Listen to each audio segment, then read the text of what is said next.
Welcome to your journey of healing with the Healing Podcast, hosted by licensed clinician Monique Owe and co-host Dr. Amber Mohn. Thank you for tuning into the Healing Podcast. I'm your host, Monique Owe, and I'm joined by my lovely co-host here, Dr. Amber Mohn. Okay, Dr. Mohn. So we're back together again, and today's topic is Misery Loves Company. Before we get into the topic, I want to thank everybody for supporting the Healing Podcast. Please like, share, and subscribe. Hopefully this has been helpful to you or to someone you know. And again, we thank you. So, Dr. Mohn, when we say that word misery loves company, we've heard it many times before. Yes. What does it mean? I mean, it means that, it can mean that, people who are not happy tend to not want to be happy alone. So they love company in that misery. And sometimes it can result in doing things to make other people miserable. Oh, so they just want them to be unhappy like them. Unhappy as they are. They want people to be suffering like them. Yes. Okay, so, here's the thing. Why do I want people to suffer? If I don't like suffering, Dr. Mohn, right? Mm-hmm. I don't like the way it makes me feel. I'm depressed. I'm upset. Why would I want somebody else to feel as sad and depressed like me? Like, it's not fun. I think in a way it makes the person who is miserable, makes them feel good about themselves. Okay. Just a temporary fix. Okay, it's a temporary fix. Yeah. So that you feel like me. Or is it that I just don't want to see you happy? I'd rather that too. I'd rather see you. It pains me to see you happy, so I'd rather you just have you go through pain as well. Yes. So they like to have the misery loves company. So basically, people joining in your unhappy situation or life. Okay. Yes. I hate to say somebody has an unhappy whole life, but I'm just saying you guys get me. All right. So basically, if it's that simple, that misery loves company. So Mm-hmm. some people like this. Well, let's talk about a behavior. Yeah. A person who's miserable and wants just people to join in that misery somehow, do they display any certain behavior or personality trait? Like, what do they do as a sign for me to recognize it? What you say? So I think it's, if every time you're around them, nothing is ever right. And I think it's important to notice and understand how they make you feel. Sometimes especially when it deals with your loved ones, and it can be, a brother or a mother or father, someone close to you, where you kind of forget that you're not supposed to feel this way, but you're more focused on the relationship. Well, this is my mom, or this is my brother, but how are they making you feel? What are some of the things that they're saying or some of the things that they're doing? Why do I always feel like this when I'm around you? If it's negative. Yeah, that makes sense. So I would say, so some of their behaviors, I guess what you say, a behavior of a person like that is very critical of you. Can be very critical of you. Just maybe talking down. They talk down to you. Never have anything really, really, good to say. Okay, that makes sense. So they don't have anything good to say. They may be talking down to you. They're critical of you. They don't have anything really positive or encouraging to say when it could be something good that you did good. They just got to find the fault in it. Right. Okay. Maybe comparing a relationship. I had a relationship with, someone close where it was like when I would share my joy, instead of recognizing, oh, okay, yeah, that's nice. It was, the response was always, I did this, or or just totally just dismiss what you say. Okay. I got a lot of that, and I'm just like, this person is not really happy for me. Not really ever happy for me. Right. So they want you to kind of, that definitely kind of brings you down, because if you were happy about something and you share it, and they're like, and they say whatever, it kind of dampens your mood, right? It kind of makes you feel like, well, gosh, maybe it wasn't that big of a deal that I did this. Yes. So everyone, what we're saying is basically a person who's not happy with themselves. They want you to join in their unhappiness many times. So when you're sharing things with them that are maybe great for you, they'll make it seem insignificant. They'll dim your light. That's right. What I say. They'll dim your light. So to recognize that, to deal with that, it's got to be stressful. It's painful, frustrating. Yes. Right? It may cause you want to isolate from that person. I don't think, you may even find that you dread coming around them. Like, oh, oh, I got to go around them. That might be a sign that you're dealing with a person who likes to keep, who is miserable, who likes to keep you in company of their misery, right? Because I don't think you're jumping for joy, Dr. Mohn, to sign up to be around a person that's always critical or talking down to you. No. And things like that. Well, like Dr. Mohn, I want to go into the fact that you said some of these people are not just a stranger. These are people you know. Absolutely. Or who are close to you. Yes. So this can be a sister. Yes. This can be a brother. Yes. It could be a cousin. Yes. It could be an aunt. It could be an uncle. It could be a parent. Yes. Yes. So it can be a parent. Okay. So even parents. So for those out there, if you're experiencing something like this, just know it's not always from somebody a stranger or a coworker who you don't maybe have much feelings for or about. It could be somebody very close to you, like a parent. We're going to assume, let's say it's a parent who raised you, right, Dr. Mohn? Yes. How do we deal with a parent who has raised you, took care of you, but they're just critical? They talk down to you. They never celebrate you. How is that? So I feel like sometimes you can ignore it. You have those who are just like, that's just my mom or that's just my dad. That's just kind of how they are. And if you're able to love them despite of, and it doesn't bother you much, then I would say, it kind of is what it is. But to those who, who is affected, those who are affected by that, I think that boundaries is important.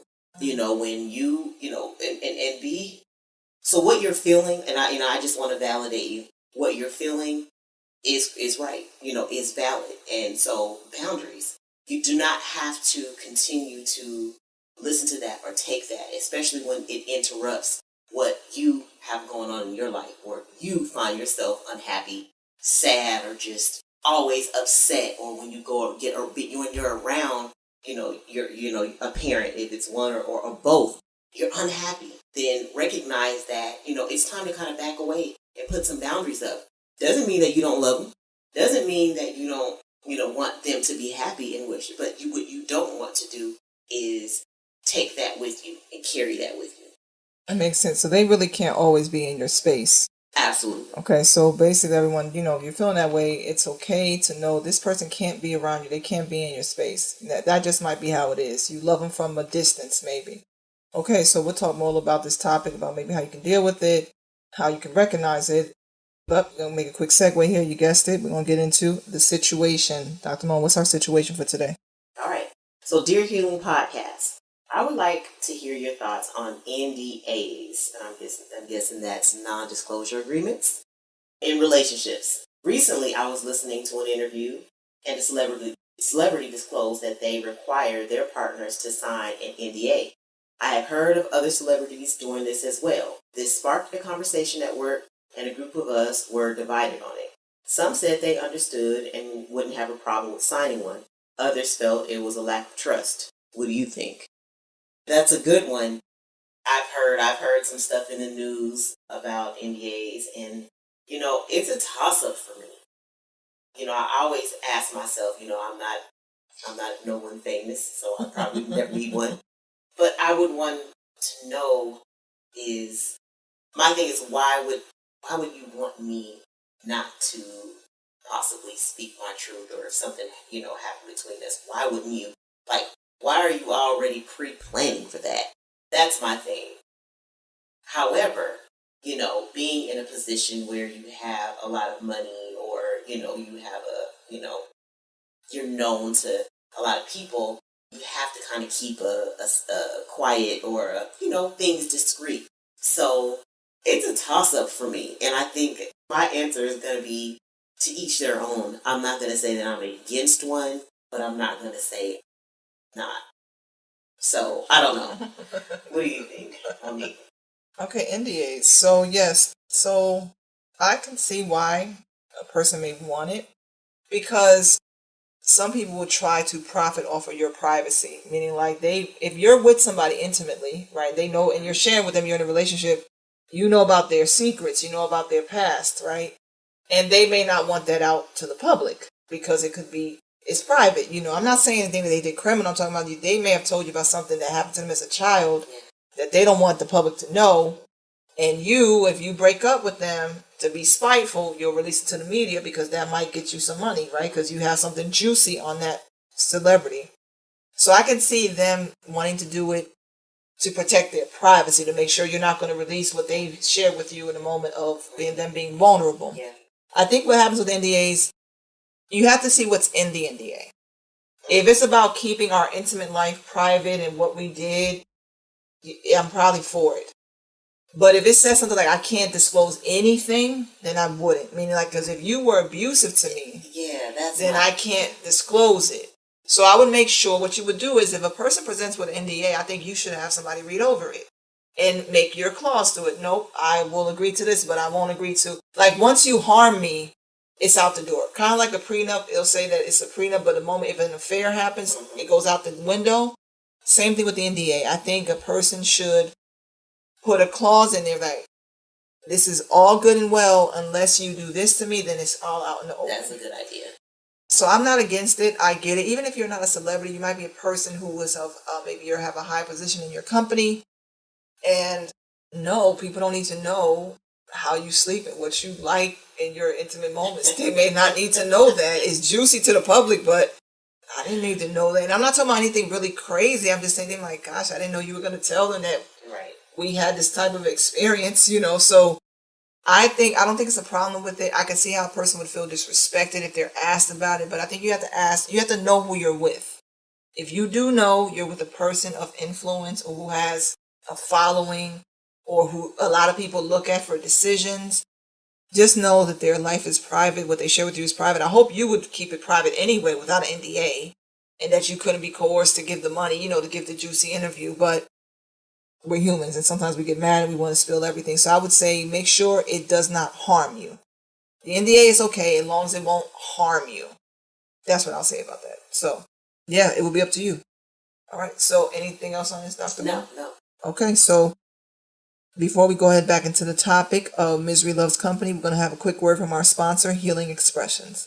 Are you someone who has been considering therapy? Perhaps someone else has told you that you need to talk to a therapist. Or maybe you're in a relationship and you want to discuss some challenges that you've been facing with your significant other. Maybe there's a communication issue, perhaps an incident of infidelity. Or maybe you just want to strengthen your relationship because you guys are thinking about taking another step. Maybe you're struggling with anxiety or depression, perhaps grief, life stressors, and you just want to share your thoughts with someone. Well, consider contacting Healing Expressions.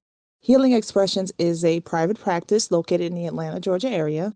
You will be given a session at an affordable price with a licensed therapist. If this resonates with you, consider going to healingexpressionsllc.com, reading about the practice, and hitting the contact tab to see if you can book a session. All right, thank you so much. And back to the Healing Podcast. Okay, back into the topic. Misery Loves Company. Well, as we said, Dr. Moe said, the person like that is probably not happy with their life. Maybe they're just going through their own thing, so they want you to join in that unhappiness so they can be critical. They talk down to you. They can maybe never celebrate you. They never have anything positive to say to you. So, and it's very hard to be around them. Yes. Well, the thing is, when they're family, though, sometimes you may feel obligated to be around them, right? You feel like, can I really cut off my parent? Can I really cut off my sibling? Can I really cut off my loved one? So, can I cut off my spouse? I don't know. Well, that's a whole different thing, right? But anyway, that's a whole different topic. But I'm saying, how does a person, Dr. Mohn, you said boundaries, cope with dealing with a person that, that has that whole misery loves company vibe if they're close to you?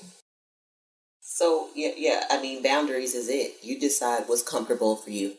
So if not talking to them on a daily basis is comfortable for you, then don't talk to them on a daily basis. If, all the way, to the end of the spectrum of not talking to them at all, like, Monique, we only get one life on this earth. Yeah. That's what I believe. That's true. And what I don't want to do is spend it making somebody else feel good by making me feel bad. Yeah. So, and because I know what, that can cause. I have, a family of my own. So if I allow someone to treat me like crap to make themselves feel good, how do I know that I'm not going to do the same. It's possible, even though I don't want to. Like, I don't, if I don't live that way, I shouldn't have to subject myself to other people that do, and so, and I have to always understand what people are capable of, and hold my boundaries close to me, keep them up when I need them. And that can be friends, family, or whoever. I like that. So the thing is, everyone, so the boundary is you have to be able to willing to enforce the boundary, right? Yes. It is going to be tough because Dr. Mohn, you mentioned not talking to someone for a while. Well, this can result into years of not talking, right? Absolutely can. Okay. So that means you have to be okay with, that person who's close to you, you might not be able to talk to them. And here's the thing, don't let other people guilt you into thinking you have to talk to them. Like, well, that's still your mother. That's still your father. That's still your sister. No, that does not mean that. Because if the person has done damage to you, is doing damage to you, that does not mean that that role, that title, trumps all of that. It doesn't. It's about your emotional well-being, your physical health as well, your happiness. Dr. Mohn mentioned, I should not have to live my life suffering just to make you happy. Well, I dim my light, right, to make you shine bright. That can't happen. So guess what? It might mean we don't talk anymore. It might mean we're done. It might mean the most I can talk to you might be once a year. Hey, how you doing? I just wanted to see how things were going. That'll be up to you. Your boundary is yours, and you know what that boundary is like. Dr. Mo, would you say we all have a different type of boundary? Absolutely. Okay. Yes. Based on what you're willing to accept. So, like I said, some people are just like, oh, that is just how she is, and it is what it is. I don't care. And then others are truly affected, and so those who are truly affected and may feel guilty. Especially when we talk about family, feel guilty about not having a relationship with someone you feel like you should have a relationship with. Absolutely not. Monique, I know we talked about, family, family doesn't have to be blood. Definitely not. No, if someone is continuing to make you feel bad, why are you going to stay around them?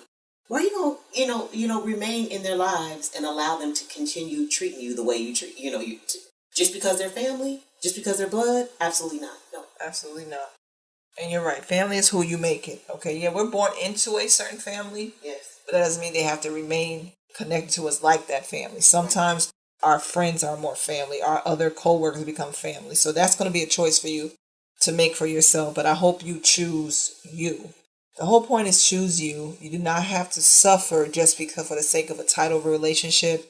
No one should ever make you feel bad for your accomplishments. No one should make you feel bad because something good happened in your life just because something bad is happening in their life. So, for example, if they're unemployed, but you just got a promotion, they should not make you feel bad about that. If you got a raise and a bonus, but they did not, they should not make you feel bad about that. If you got engaged and about to get married and they're not, they should not make you feel bad about that. Okay. Those are examples of the misery-liking company when they're critical of you and what you're doing and you're just trying to celebrate life and have a good time, right? Because life is too short. So, Dr. Mo, anything else about this topic today? So, I guess I also, just want to those who, let me just say this, I am not, in no means, we are not in any means saying that it would be something that's easy to do. Oh, never that. And no. So, it's not. But, so get help. If you need to talk to someone, I think it's important, especially if you've been subjected to this for years.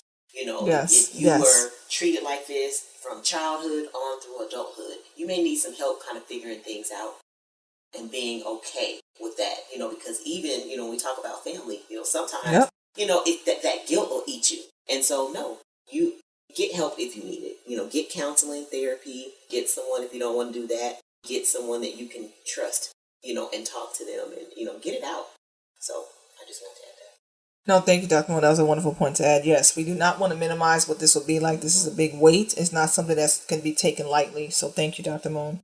Well, we will leave you with this here. Misery loves company, but that doesn't mean you have to accept the invitation.